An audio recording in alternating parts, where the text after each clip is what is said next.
সংযুক্ত আরব আমিরাতে বিশেষ করে দুবাইয়ে অবস্থানরত বাংলাদেশি প্রবাসীদের মধ্যে হঠাৎ ভিসা বাতিলের আতঙ্ক তৈরি হয়েছে। দাবি করা হচ্ছে, কোনো পূর্ব ঘোষণা ছাড়াই অনেক বাংলাদেশির ভিসা বাতিল হচ্ছে।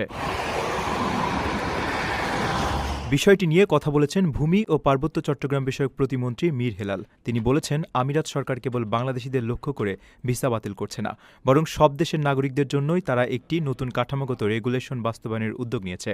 বিশেষ করে যারা বিনিয়োগকারী ভিসায় গিয়ে কোনো বৈধ ঠিকানা, চুক্তি বা ব্যবসার অস্তিত্ব প্রমাণ করতে ব্যর্থ হয়েছেন, মূলত তাদের ক্ষেত্রেই এই কড়াকড়ি আরোপ করা হচ্ছে।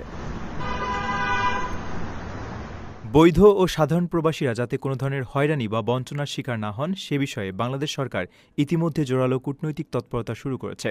প্রতিমন্ত্রী জানিয়েছেন, প্রধানমন্ত্রী তারেক রহমান নিজে এই ভিসা জটিলতার বিষয়ে ব্যক্তিগতভাবে অবগত আছেন এবং তার সরাসরি নির্দেশনায় আমিরাত কর্তৃপক্ষের সঙ্গে সার্বক্ষণিক যোগাযোগ রক্ষা করা হচ্ছে।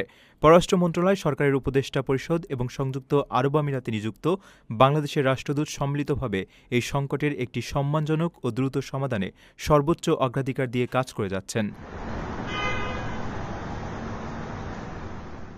নিজের